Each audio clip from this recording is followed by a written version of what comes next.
I would like to publicly and formally apologize to the audience on behalf of the show, not just because Tony didn't do his job correctly, was criticized, and then lashed out by telling the customers to suck it, but because Billy then countered immediately thereafter with, "You want to see something? Hold my beer." I actively have so much bad stuff on Stupidity or wherever else it is that I'm trying to hide stuff that I'm putting the time codes in different places. Bad. That, well, he says he's putting time codes. He's actively trying to deceive the audience. The way that he tried to correct what Tony was saying was to say, I'm actively trying to trick the audience by putting time codes in, looking helpful, but being less helpful because I want you to stick around through the bad stuff. No. You said that. I didn't say that. Well, no, that's no. Shoving exactly. words into his mouth. Exactly right. Yeah. Okay, first of all, You said we make so much bad stuff. Those are your words, not mine. You know, funny semantics here with words. Yeah. I was trying to help out. Yeah. I was trying to help out Tony. I also would liken it, or I'd compare it to, you know how you don't like eating vegetables when you're younger? Veggies. Right? You don't like veggies. And you're there, and your parents have to kind of trick you into eating veggies. That's what I do sometimes when the time codes are involved, because I feel, thank you, I am a good dad. That's what I think sometimes. If we put in the time codes, everyone's going to want to go to the French fries and the macaroni and cheese and the ketchup and all the fun stuff, right? And no one wants to eat the Brussels sprouts or whatever the hell it is. But you're broccoli. not saying they're nutritious. You're just saying they're bad. You're not even. No. Well, same thing with vegetables. Billy's saying you're taking them straight to the sex. They have to sit through it, right, to get to the sex. The roughage. Well, I was trying to do vegetables. Oh, yeah, okay. What is sex in our context? What? Like, if you're saying get to the sex. When two people... No. Love each other, yeah. Stugotz, what would you describe as our version of stuff. sex? Like What's the good stuff. What's the good stuff? The Well, the magic I did in the local hour. Exactly. Sex. I mean, best sex I've had in a while. Chris, you two had an argument. I am delighted that among the many things we haven't been able to build around here in the time we've been doing this, farting out 3 hours of what Billy is saying bad content today. One of the things we have been able to erect in the last 18 months is a kitchen. Hubble. And in that kitchen we've erected, He's a monster. I heard Taking you guys cheese off his egg sandwich. Well, it wasn't just that. It wasn't just that. He took the cheese off the delicious egg sandwiches, but he also was talking about the Benihana's mustard, which I don't know about. Yum sauce. No. Yeah. There's a difference. What? No. He was, and this was a full-fledged argument because I felt like he had blasphemed against Chris Cody, and you guys have talked before about how much you love the yum sauce.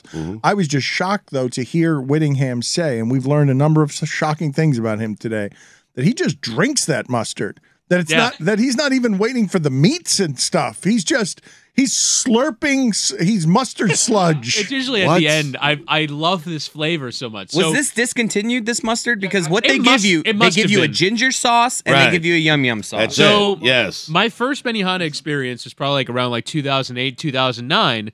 And I remember they gave out the ginger, and then it was the mustard. I think the yum sauce was a later addition for this Benihana. Look, I don't know if this is specific to the one that I went to in Miramar, but I remember it being a mustard sauce, and it pairs incredibly well with a steak, with a chicken, with a shrimp, with any kind of meat, and I just love the flavor of this particular kind of mustard. I've gone looking for this kind of mustard in other places. I've Googled to see if I can make it myself with some sort of at-home recipe. I have not been able to find this mustard anywhere else. But that for me is the Benihana experience. You're saying it's not the yum sauce, and you're also saying it's not that spicy mustard that you get at Chinese restaurants sometimes. That is, you got to be very careful with. It's super.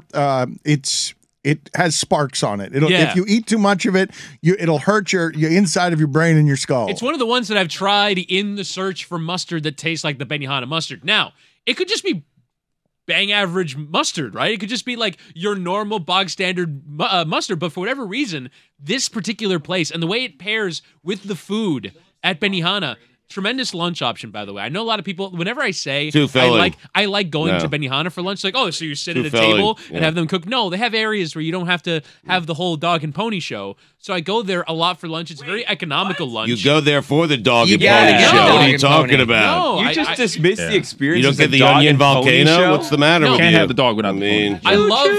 I love the dog and pony show. However, you don't want to go to it like once every 3 weeks. I like the idea of a party of one and just Woody alone at that table and then cooking. Well, that's the other thing. It's like putting a shrimp in his hat, making the choo-choo train. You guys, like, does anyone want to try to catch that? Let's just keep it moving, okay? Enough. So, Woody, it's the Benihana's mustard sauce, okay? Yes. There is a recipe online.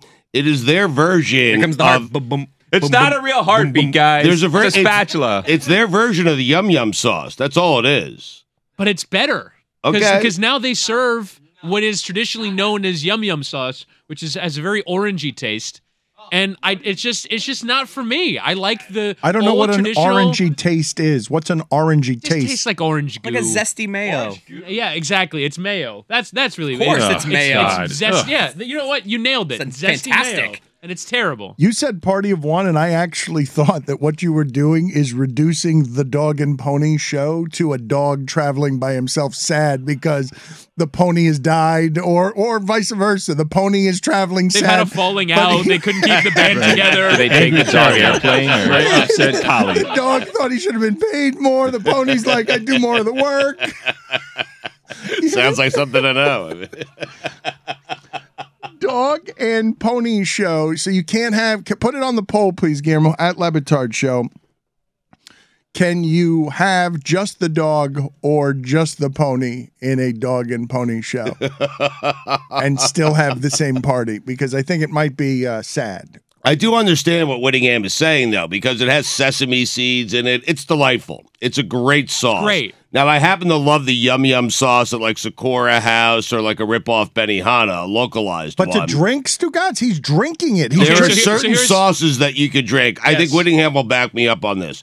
The salsa at La Bamba, I don't care if I have a chip or not. I will drink that straight out of the cup. It's fantastic. That as well. So here's what happens with the mustard sauce.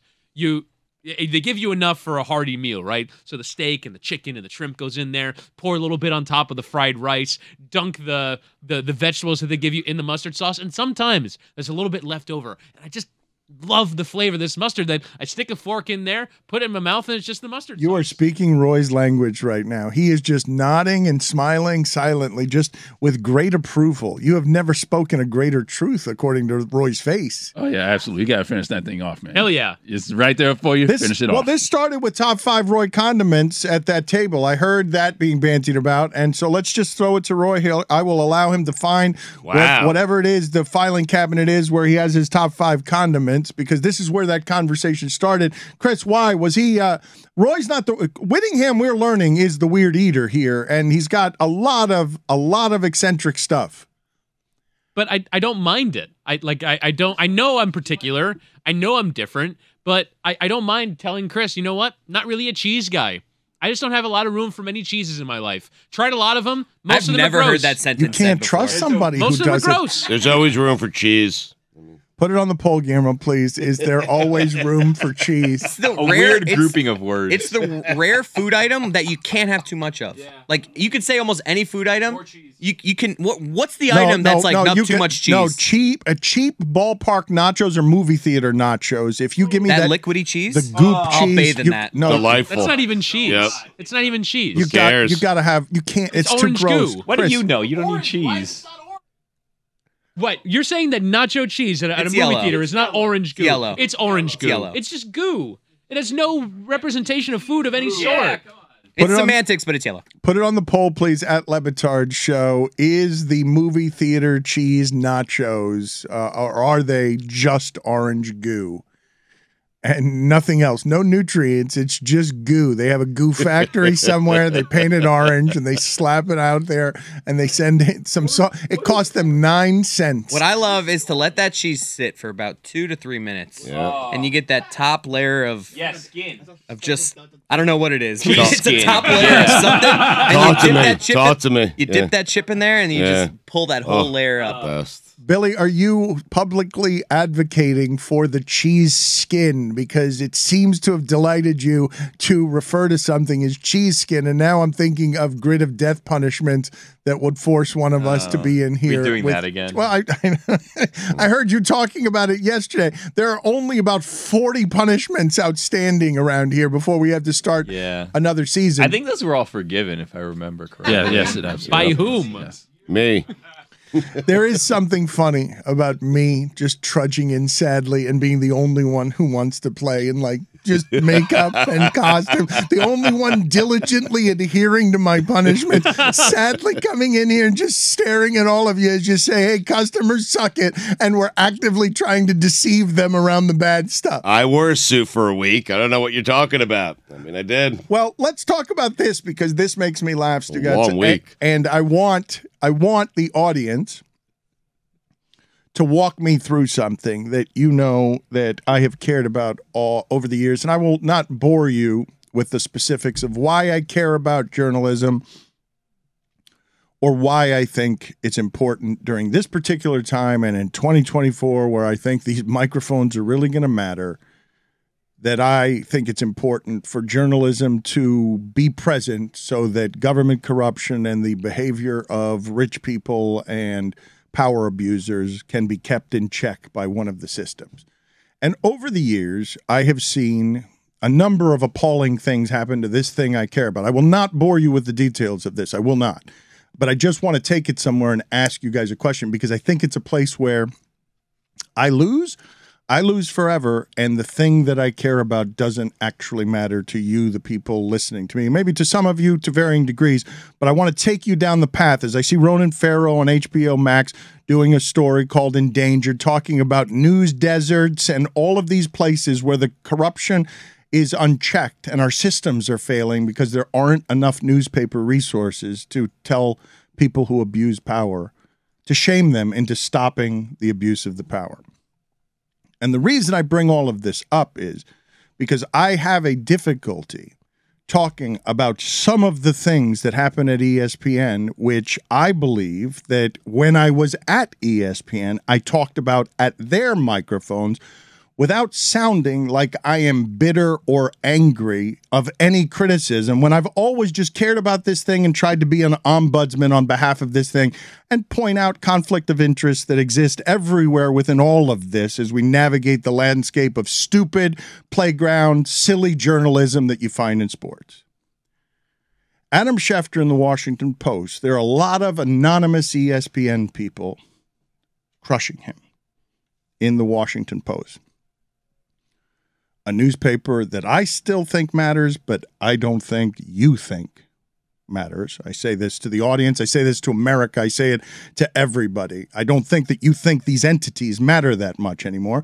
The Washington Post, though, is reporting about something in sports media that I don't think that most of the people listening to this care about when it comes to Adam Schefter.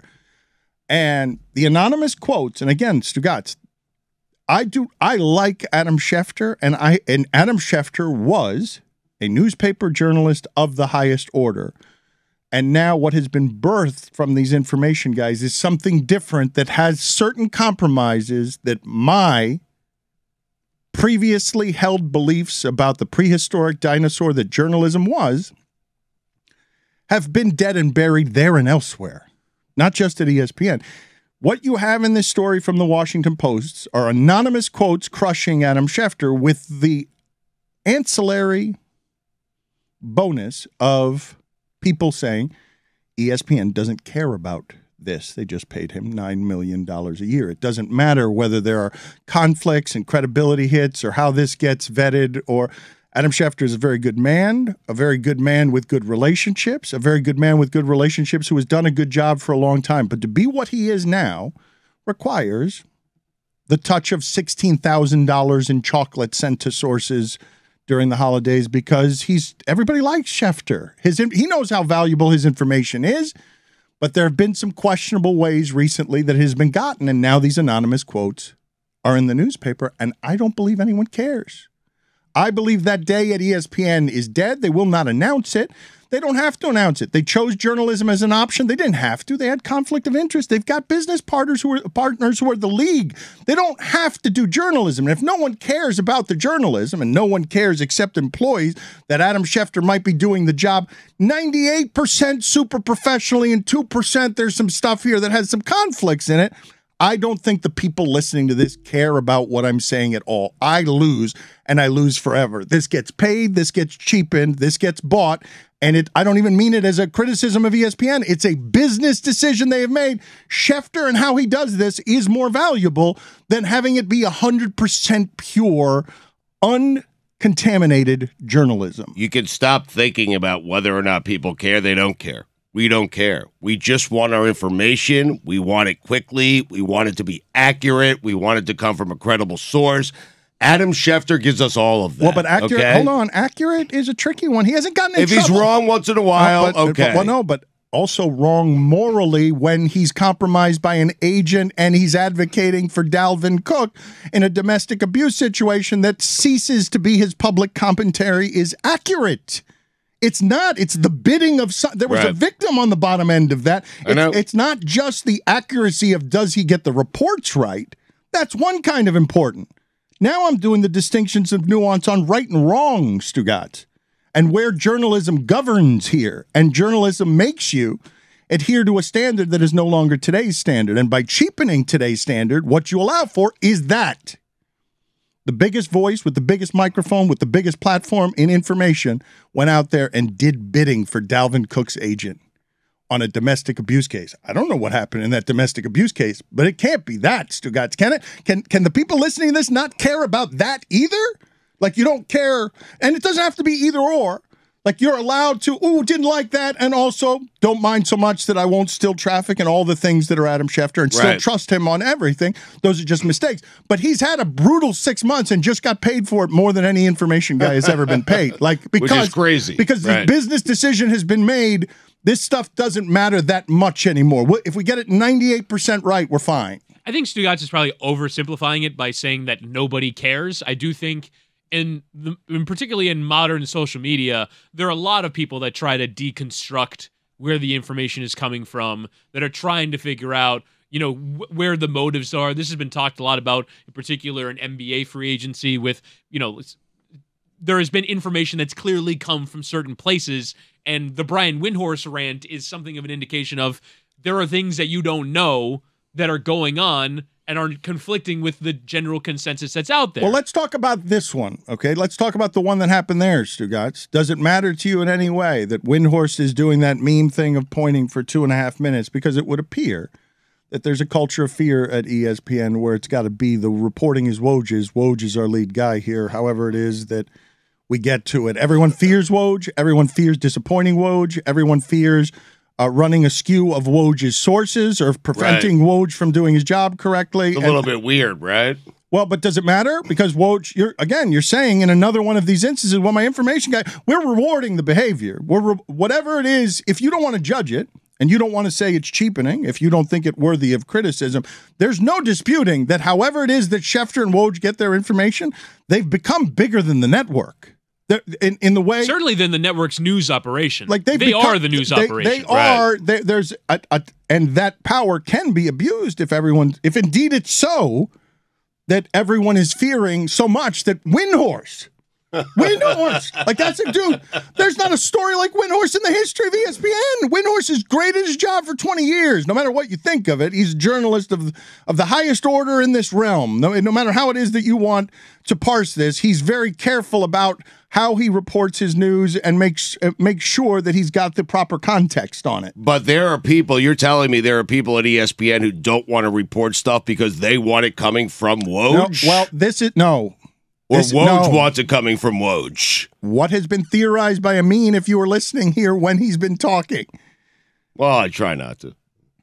Amin would know more about this than I do, and again, I don't know about a culture of fear around Woj. I've only heard of a culture of fear about Woj, and when I saw what happened with Windhorst, what I saw where he's talking around something without saying it, it made me think of what I had heard about the culture of fear around Woj. And I don't know that the audience cares about that either. How you get your information probably doesn't matter. There are people who are super in the weeds who care about that stuff and follow it on social media and follow a war between Shams and Woj to figure out who's winning. But it's a very small amount, Whitty. It is. I don't know. Maybe I'm myopic because I'm on Twitter all the time. You're in the business. No, but if you look at the replies on, the public on big stories, look at the replies on big stories, it's not about the news. Right. It's about that Woj beat Shams by 43 seconds, and so Woj wins this round. That's what the replies are. But what I'm saying is that all these things get discussed, right? And Adam Schefter being out there gets ripped on social media. But that doesn't mean that the next time that A.J. Brown gets traded to the Eagles, he's the one that tweets it. We don't immediately, we don't have him set to notifications, and we don't retweet it, and we don't consume the news that he has provided us, right? It's yes, I acknowledge that that's out there, but it doesn't diminish his value because, as Stugotz has said, I care so much about what the information is, even if I'm going to find out about it in 10 minutes. Maybe I should care about how he goes about getting his information. Maybe I should care. I don't. And I'm not going to apologize for that because I simply don't care. I just want the information. I don't care how the sausage is made. Just give me the information that's important to me and give it to me as quickly as possible. In fact, I don't even care about how quickly you give it to me. I don't do the thing, Woj got to it first, Shams got to it first. When it shows up on my timeline, whoever sent it out, sent it out. I'm not comparing the two, and I think most people who care about this stuff, who care about sports, who care about the information, and don't care about how these people go about getting their information, that's all they care about. But Stugotz, it's only so. There are facts, right? A.J. Brown gets traded to the Eagles for a second-round pick and a sixth-round pick. That's just information. That is 100% fact. But it's when, Adam Schefter is reporting on news stories surrounding Deshaun Watson or surrounding off-the-field things or presenting, this organization has a problem with this person. When it can be seen to that you are carrying water for somebody, that you are presenting one side of the argument. What does the other person in that interaction think? And that's when you get into gray areas about who are you doing favors for, who are your relationships with, and that's why people try and sleuth it out because what is your agenda here? And I don't think that's what people want from their news. So when people realize that there's a framing to things and not just here's who got traded for this, it's the extra stuff. It's the sources tell me that blank. Well, who are those sources and why are they telling you that? I've just always operated under the assumption, I understand what you're saying, and some of it can make you wince a little bit, and some of this has, right? You don't realize how much it affects your view of people, of personalities, of athletes. That stuff entering the public conscious shapes narratives about who people are, and that's why it can be dangerous. And I'm not saying it's not dangerous. All I'm doing is responding to Dan when he asked me, do you think people care? I think you care. I know you care. I know Dan cares. I know. I think most people don't. I think Stugotz speaks for most in this realm, but the reason that I find it interesting beyond just the corporate winking of you don't need to make it about anonymous people at ESPN ripping Schefter. Just make it about the acquisition of information in the information age. When, as Stugotz, what you see in creative content all over the place, Netflix and everyone else aren't sharing information with their people who make stuff. They're not sharing it because they don't want anyone to have leverage. Information is a currency now. It's a currency like we've never seen before. In this realm where Shams and Woj and whether someone wins by 43 seconds makes them the only two guys you think of in this sphere because somehow Woj, who does his job in a way that I've never understood, I've marveled at how that man could be that good at the acquisition of information and wondered how does he do that, now has a protege who's in his mid-20s who does it just as well, who has figured out whatever the secrets are, is competing with him, and now there are only two. It's two. There's no three. There are other people who can break news, but it's two guys in the stratosphere where we're paying $7 and $9 million for a year, and we don't need a whole news department. We'll pay one person that way. I don't know what we could do with $9 million a year in information on a bunch of 20-year-olds. Nope. One dude is our news department. And if he gets it wrong and it's contaminated, one dude is the voice for all of us on this. And then you just apologize to any victims along the way. Yes. And there have been more of them in the last couple of months than we've ever seen out in public on how these guys do this job. But ESPN is telling you, hey, we're going to have some mishaps. We're going to apologize along the way, but we trust this guy because he's got relationships and he gets us the news. And it's accurate most of the time. It's valuable. Yes. And you do what with the anonymous quotes? You do what with the Washington Post story? Because, again, these are things I also think people don't care about. If the starting point is you don't actually care about newspapers and news and how this information is gathered, and then beyond that, you're reading a profile of Adam Schefter in which people are quoted anonymously as being unhappy at the newspaper, but you don't care about media news either, for real. You don't care about anything but the information. He's your valuable information guy. Then you do what with a story that anonymously rips Adam Schefter as someone who likes him, cares about him, is friends with him? Let me just read the quote quickly before you get to it, Stugotz. It says here, he is your preeminent journalist for the preeminent sport in America, said one on-air ESPN personality. I would hope that as a network you're embarrassed by that, but I'm blown away that ESPN doesn't seem to care. I would say there's a tinge of jealousy there to how much money he's making, how he goes about making his money, and I would guess that these quotes are coming from, people who still latch on to those kind of things, people who still care about journalism being done the right way. I just think they're the vast minority now. I do. Like, you can find people who are always going to care about journalism, the way it's done, do it the proper way, and they found a few, and again, I'll say, I think they're in the vast minority. I think most people, including the people at ESPN, do not care. They think Adam Schefter does a fantastic job. I think that you are largely right, and in the times that he's not doing a fantastic job, they will take whatever hits that come from the other times that he does the fantastic job. But the place that I separate from you on this, because it can be here not caring about it. Sure. But when they're attacking the Capitol, and it happens successfully next time. Yep. I want a press that has strength. Like, you can do it in sports. It's like, I don't care. But people don't care elsewhere. People are infected by what it is that you're saying here along the line. They don't trust the media. They don't trust the media so much that the least sophisticated person in the world, a pathological liar and probably criminal who doesn't know anything but con, nothing but con, was able to do damage to that entity because people hate and don't respect, don't like, and don't trust that entity so much that they would trust somebody, doing what Trump did. I thought you were talking about me. The best is when a local reporter gets something. Whew. Do I enjoy when a local reporter gets a scoop? Like an Andy Slater, a Mish. Oh, let's not get crazy. What kind of emails do you think? Whoa. What kind of emails do you think Woj sends when like Barry Jackson breaks something on the Heat? he emails his Heat guy, like, really? We're doing this. Gave it to Baz, huh? You think it's the same guy, though? You think Woj is dealing with the same guy as Barry? I'm not going to say his name. Sources. That's what I'm going to put on there. Sources. No, but I think Barry is only dealing Jackson 5.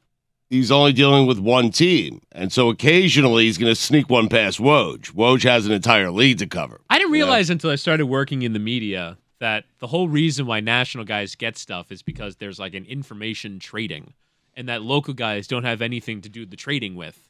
And so, like, they can't go to the GM of their local team, be like, hey, I know this about the Clippers. I'll trade you information. I got this from the Clippers. I'll tell you what's going on with the Pacers, and we can exchange information, and that's how it all gets done. I didn't know that. You're teaching me that right now. Yeah, I didn't info know swap. Yeah, there's an info swap. I always just thought it's a team wanting something out there. It's like, who's my guy? All right, I'm going to give you this. I mean, I'm not saying it's always that, but what I'm saying is that because Woj and Schefter know things about all 30 and 32 teams, there can be an exchange of information as well as a giving of information. You think Woj is ever telling somebody something wrong? Just like, here's a little info for you that's not actually true. Hey, go run with this. No. If he doesn't want to get information again, then probably. That wouldn't be how to develop sources, Chris, but that is a good way for you. No. Telling other reporters, hey, go run with this. I'm doing you a favor. I think the reporters know Woj ain't doing any favors. You don't think Woj is ever telling somebody a little fib to get a little information? No. You think he's always just being 1,000% honest?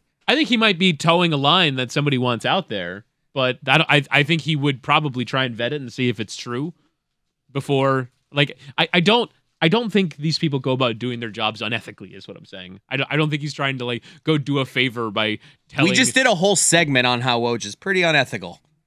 I don't know that that's what we did. No, we weren't doing unethical. But he's just like undermining people. He seems like a bully. Well, what we did was you guys with no reporting whatsoever, me with circumstantial evidence and the voice of a meme, because I don't know, and this will probably get aggregated too, and now I get in trouble with Woj because I don't know. You're scared of him too? No, I'm not. I'm actually saying more. Enough of Woj. I'm Jesus. saying more than most. I am not scared of him. However, when I see what it is that's happening now, and a meme goes viral with Windhorst afraid to tell me the news for 2 minutes.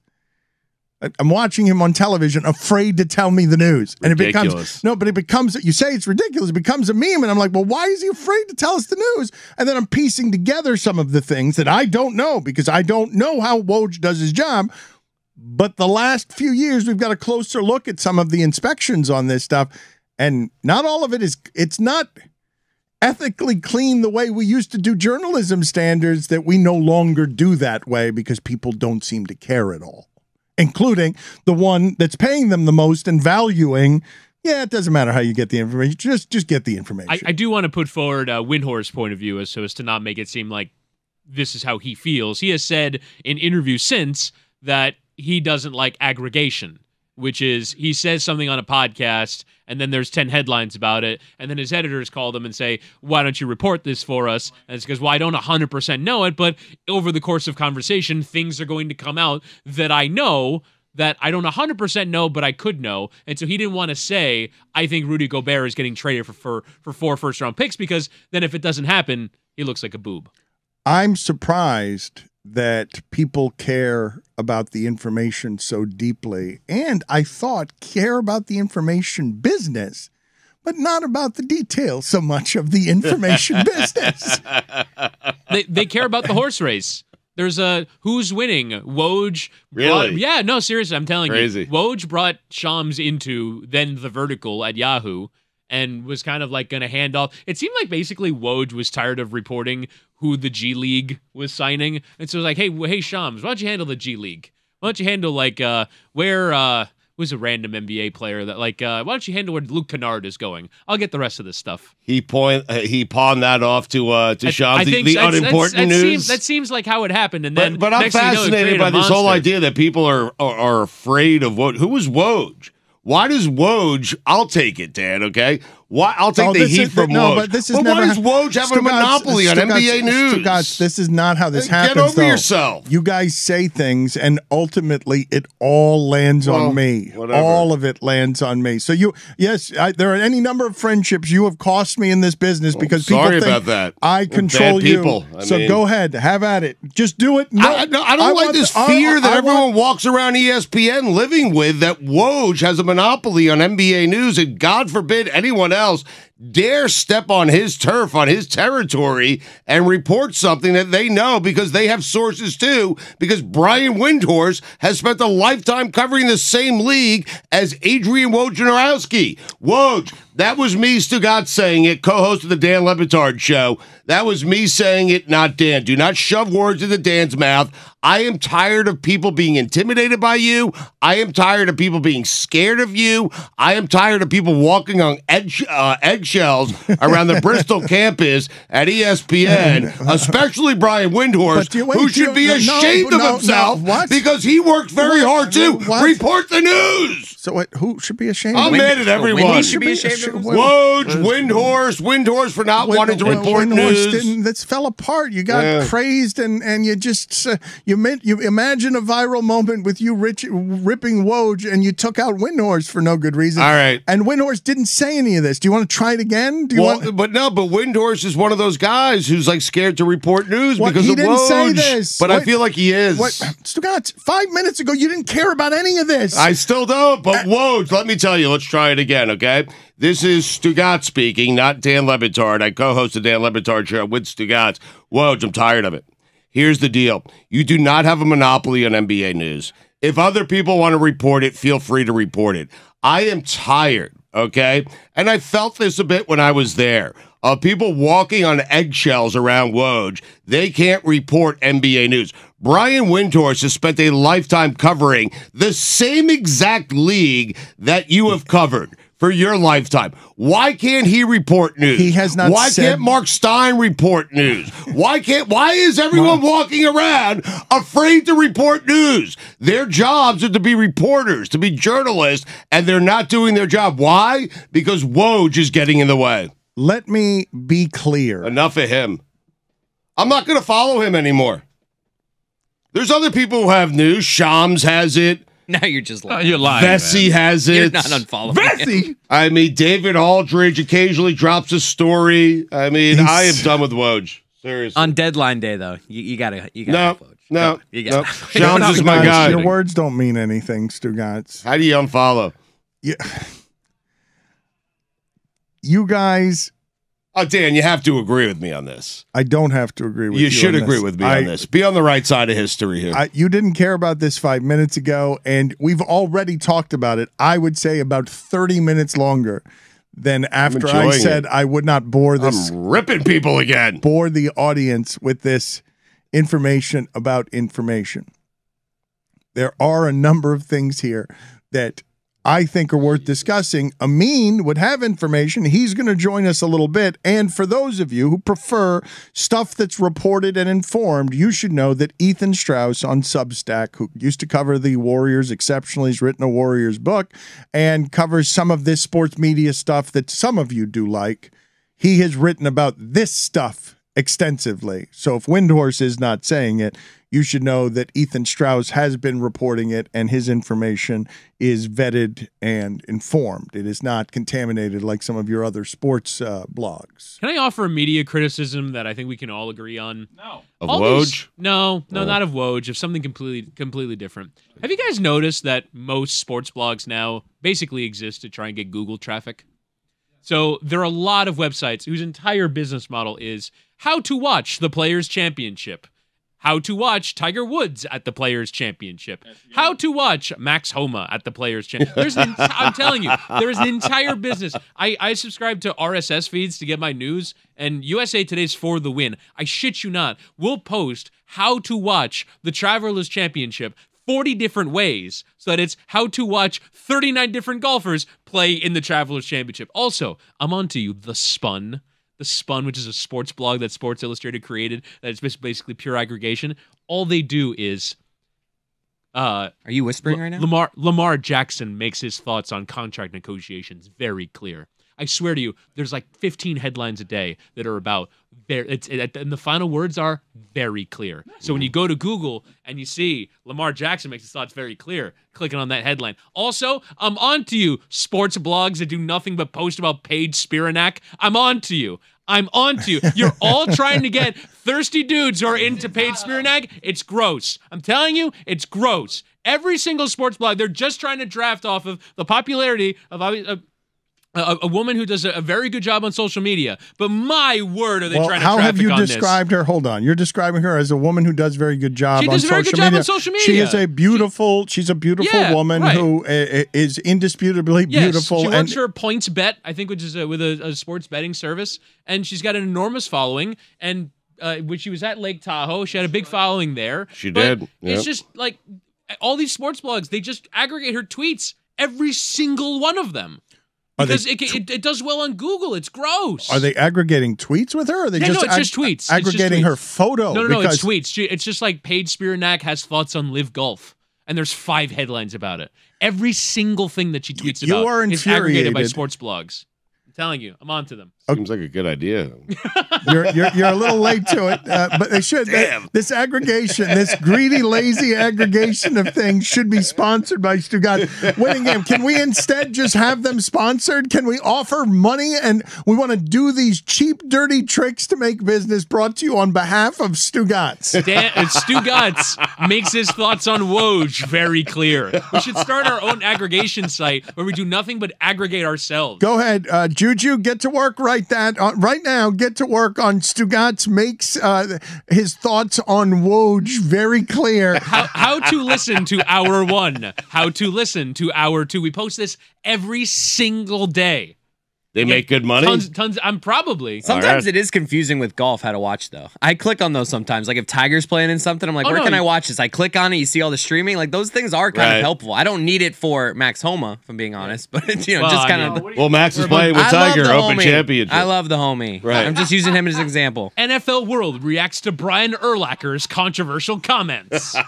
Holy shit. We've got Amin and Tom joining us from Summer League, but Dominique is in the middle of my screen making faces at what Mad Dog is saying. Billy joins us from the kitchen next.